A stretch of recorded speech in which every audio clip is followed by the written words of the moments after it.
Olá, meus irmãos, boa tarde. Queria compartilhar um pouco com vocês sobre o meu testemunho de como eu tive um encontro com o Senhor Jesus. Mas antes de começar, queria citar um texto da Palavra de Deus que se encontra em Mateus 11, 28. Vinde a mim todos vós que estáis cansados e sobrecarregados, e eu vos aliviarei. Tome sobre vocês o meu jugo e aprendam de mim, porque sou manso e humilde de coração, porque o meu jugo é suave e o meu fardo é leve. Ele diz também que se nós nos achegarmos a Ele, nós encontraremos descanso para as nossas almas. Então, meus irmãos, eu conheci Jesus quando eu tinha 18 anos, né? Agora eu vou fazer 42 anos agora esse ano, em julho. E aos 18 anos eu tive um encontro com o Senhor Jesus. Na verdade, não foi bem um encontro, né? Foi um arrependimento, né? Me arrependi pelos meus pecados e aceitei a Jesus quando eu tinha 18 anos. Só que sempre me ensinaram que eu só precisaria ir lá na frente, levantar minha mão, né? E começar a caminhar com o Senhor Jesus e que não precisaria fazer mais nada. Pelo menos eu não tive esse ensinamento, né? Na congregação que eu frequentava. Era um ensinamento um pouco um pouco raso, né? As igrejas, algumas igrejas hoje em dia não ensinam o verdadeiro evangelho, né? O evangelho profundo, genuíno e verdadeiro. A gente fica muito no superficial.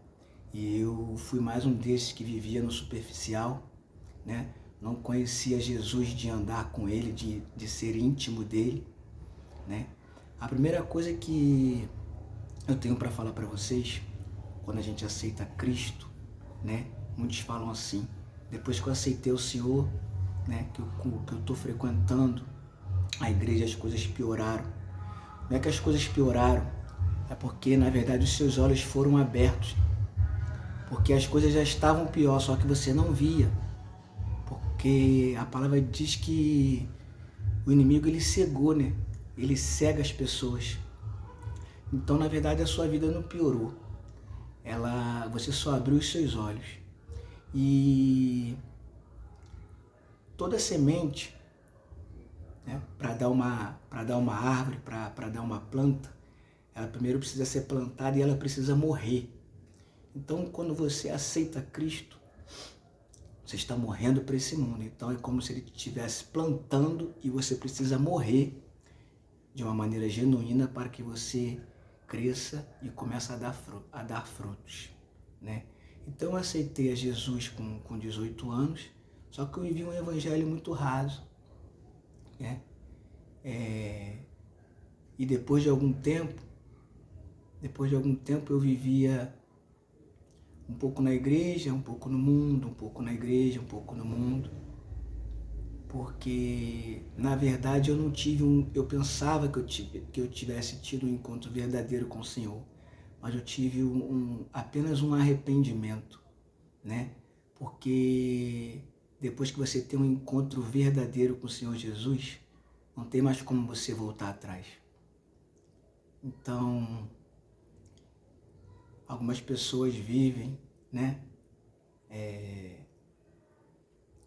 Frequenta os cultos, né? Frequenta os cultos, vai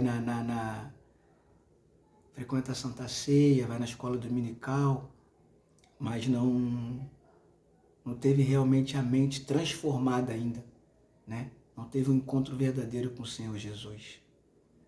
Porque para termos um encontro verdadeiro com Ele, para termos intimidade, é preciso que a gente passe tempo com Ele. Você fica parecido com aquelas pessoas que você anda. Você fica parecido com quem você anda. Alguns estudiosos dizem que você é a média das 5 pessoas que você mais próximas de você, que você convive, né? Então você é a média das 5 pessoas que você convive. Então, quanto mais tempo você passar com Jesus, mais parecido com Ele você vai ficar. E Infelizmente, né, eu me convenci aos 18 anos, mas eu fui ter um encontro verdadeiro com o Senhor Jesus aos 36 anos. E eu vou falar um pouco agora para vocês como foi esse encontro. Estava fazendo uma obra aqui na minha casa, né? Eu sempre trabalhei com obra, eu comecei como ajudante de pedreiro, depois passei a pedreiro. Aí quando eu estava trabalhando de pedreiro, eu fiz um curso de técnico de segurança do trabalho, depois eu fiz o curso de técnico de edificações, então eu sempre gostei muito dessa parte de construção civil. Então eu estava colocando a laje aqui em casa, no segundo andar, né? E simplesmente eu estava colocando as vigas, né, na cinta. Até que teve uma hora que eu estava sozinho, até que teve uma hora que eu coloquei a cinta de um lado, aí eu coloquei a viga de um lado da cinta e coloquei a viga em cima do meu ombro e fui subir na escada para apoiar a outra extremidade do outro lado da cinta. Quando eu apoiei, que eu estou descendo a escada, eu nunca senti aquilo, meu irmão. Eu não estava orando, não tinha louvor nenhum tocando, nada, nada, nada. Eu só senti uma presença muito forte, uma coisa que não tem como eu explicar com palavras. Só quem já passou por isso que vai entender o que eu estou falando. Eu só sei que eu não conseguia ficar de pé, eu só chorava. Eu estava com o martelo na mão, né? Estava com o martelo na mão. Eu não conseguia segurar o martelo, eu larguei o martelo no chão. Eu sentei em cima de alguns tijolos que estavam assim no canto e fiquei ali por mais ou menos uns 20 minutos e não conseguia ficar de pé. Até que minha esposa viu muito silêncio e foi lá na laje e me viu sentado e perguntou o que estava acontecendo. Eu não conseguia falar, eu não conseguia ficar de pé e eu não conseguia falar. Mas foi uma coisa muito, muito, muito gostosa, muito maravilhosa. Então, daquele dia em diante, a minha vida nunca mais foi a mesma. Eu só sei que eu queria sentir aquilo mais vezes. E eu comecei a buscar o Senhor de uma forma muito intensa. Porque a palavra de Deus diz que o homem não pode ter nada se do alto não lhe for dado. Então, até o desejo de buscar Ele, até o desejo de adorar Ele, vem dele, né? Porque por Ele, para Ele são todas as coisas. Então, desse dia para cá, minha vida foi totalmente transformada. E eu comecei a me incomodar um pouco com esse evangelho raso, né? Com esse evangelho de frequentar os cultos. Eu tenho uma coisa para falar para vocês, meus irmãos. Frequentar os cultos é a parte mais fácil da vida evangélica. Porque você vai num culto, se o culto estiver te agradando, você chora, você se emociona. Se o culto não estiver te agradando, você só vai cumprir um ritual ali, vai vir para sua casa. Mas eu quero te dizer que depois que eu tive esse encontro com o Senhor Jesus na laje da minha casa, e eu comecei a entrar dentro do meu quarto e a buscar Ele de uma forma intensa, a minha vida nunca mais foi a mesma. Eu orava e nada acontecia. Só que eu passava o dia todo vendo reportagem, vendo Netflix, não tirava um tempo para passar com o meu Senhor. E se você ocupa mais a sua mente com as reportagens, né? Não estou dizendo que você não possa ver um filme, não possa ter o teu lazer, mas você tem que colocar Deus, o Senhor Jesus, como sua prioridade. Ele tem que ser a nossa prioridade. Jesus, ele não quer muito da gente. Jesus, ele quer tudo. Ou é tudo, ou não é nada. Como diz lá na palavra, né? Seja quente ou seja frio, porque se você for morno, eu vou te vomitar da minha boca. Então, se você passa mais tempo vendo reportagem, né? Vendo o que não presta, a sua depressão ela está sendo colocada na sua mente pela mídia. Depois que eu passei a me dedicar mais ao Senhor Jesus, passar mais tempo com Ele, eu posso dizer para vocês que grande parte dos meus problemas pioraram. Não que eu não tive mais problema, não que eu não tive tivesse mais problemas. Mas a maior parte dos meus problemas, quer dizer, passaram. Os problemas passaram a ser bem pequenos perto da grandeza do nosso Deus, né? E aos 18 anos eu aceitei a Cristo, né? E logo em seguida perdi minha mãe, né? Então perdi um pouco do meu chão, porque minha mãe, eu posso dizer para vocês que o amor dela chegava próximo àquele amor de 1 Coríntios 13, né? Que tudo sofre, tudo crê, tudo espera, tudo suporta. Eu quero abrir meu coração para vocês aqui que eu tenho esse sonho que as igrejas alcancem esse amor, né? Esse amor que a igreja foi chamada para suportar, né, todas as coisas, para sofrer o prejuízo pelo nome de Jesus Cristo, para servir, né, assim como Cristo nos serviu, porque ele, sendo Deus, não teve por usurpação ser igual a Deus, mas esvaziou-se de si mesmo, tomando a forma de servo para nos servir. E muitas das vezes nós queremos ser servidos e não servir, né? Então eu tenho um sonho que a gente alcance esse amor de 1 Coríntios 13, que tudo sofre, tudo crê, tudo espera, tudo suporta. Oh, amor maravilhoso. Então, meus irmãos, eu perdi a minha mãe com 18 anos. E um mês depois disso, eu comecei a emagrecer. Emagreci muito, né? Alguns vizinhos, né, pensavam até que eu estava com aquela doença, né? Mas aí eu fui fazer alguns exames e eu descobri que eu tinha diabetes, a mesma doença que levou minha mãe, né? Diabetes.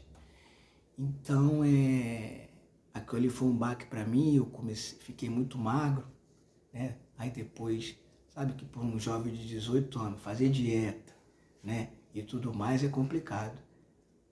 E eu confesso para vocês que eu não fiz dieta. Não fazia uma dieta muito rigorosa, comia de tudo, né? E em 2018, eu estava trabalhando, comecei a sentir minha vista um pouco embaçada, né? E achei que aquilo era uma coisa normal, que fosse só uma coisa de usar um óculos, né? Alguma coisa desse tipo. Então, eu fui no oftalmologista, aí a doutora me examinou e falou, ó, teu caso não é caso de óculos, vou te encaminhar para um retinólogo e para ele ter um parecer mais correto. Falei, tá bom. 2 semanas depois eu fui no retinólogo com a minha esposa. Cheguei no retinólogo, ele me examinou, a palavra dele para mim, o diagnóstico dele para mim começou assim, ó, a partir de hoje você vai precisar virar monge. Falei, monge? Como assim que eu vou precisar virar monge? Ele, ó, você sofre de retinopatia diabética. É uma doença degenerativa que você vai perdendo a sua visão aos poucos, né? E você precisa virar monge, porque senão você vai ficar cego.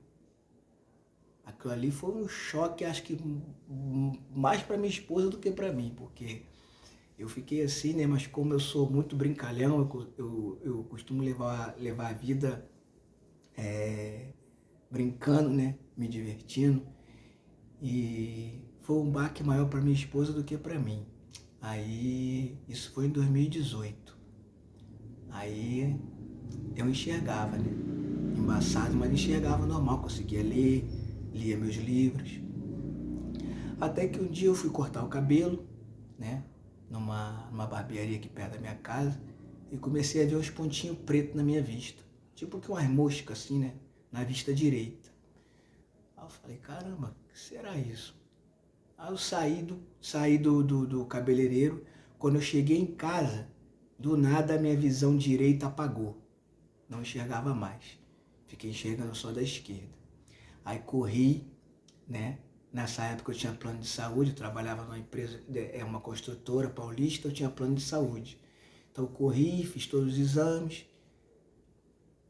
E por incrível que pareça, esse mesmo médico que me deu esse diagnóstico, o Dr. Luiz Gustavo, foi o mesmo que me operou, né, da primeira vez. Uma clínica lá em Botafogo, na zona sul aqui do Rio de Janeiro.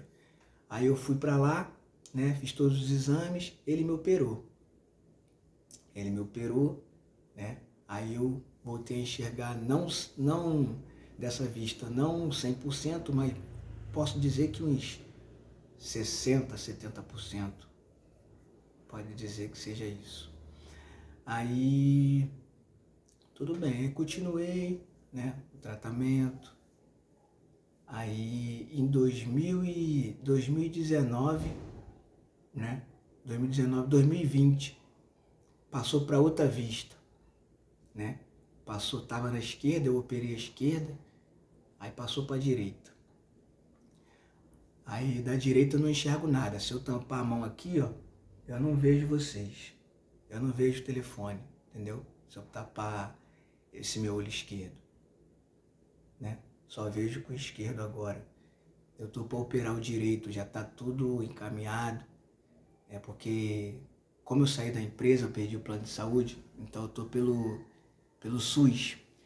Então eu já fui chamado, só estou aguardando o hospital mesmo liberar, né? Porque o CISREG já liberou a cirurgia, só que quando eu fui fazer a cirurgia da retina, eu fui diagnosticado com princípio de...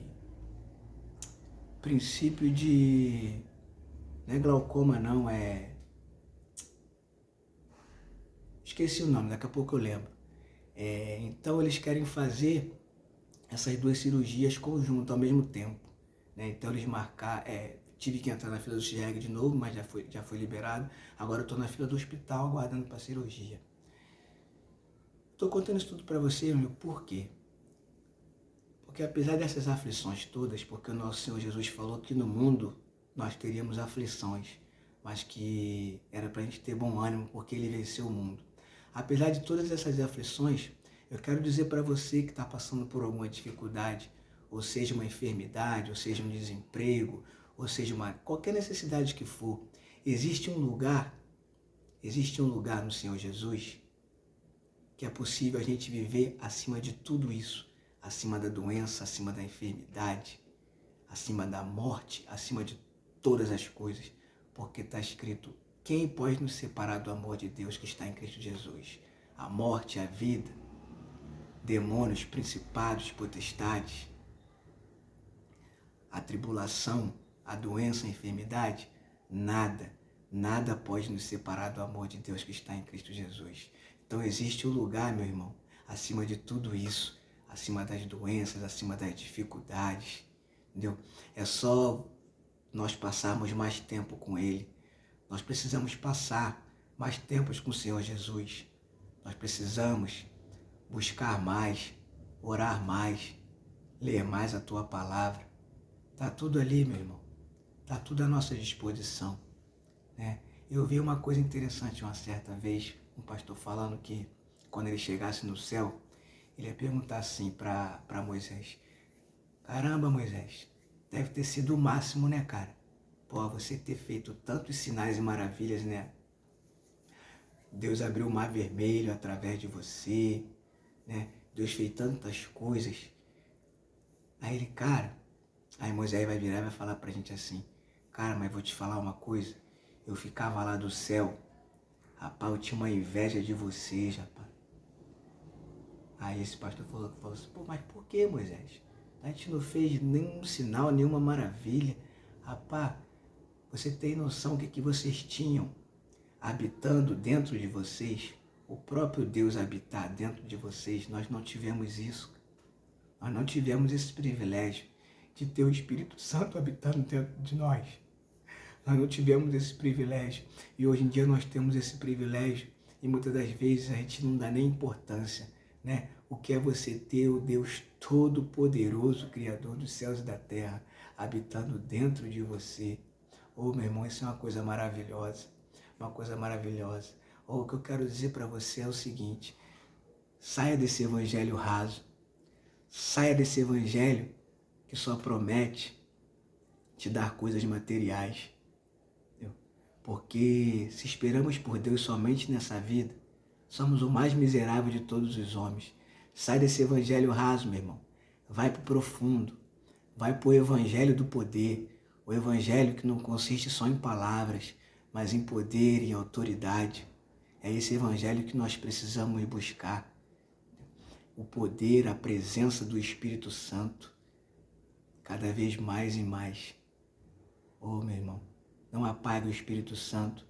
Coloca mais lenha nesse fogo que queima dentro de você. E que a paz do Senhor Jesus, que excede a todo entendimento, guarde a tua mente, guarde a tua casa, guarde os teus filhos. E lembre-se, Deus não está no controle de tudo. Ele só está no controle daqueles que se permitem ser controlados por Ele. Que Deus te abençoe.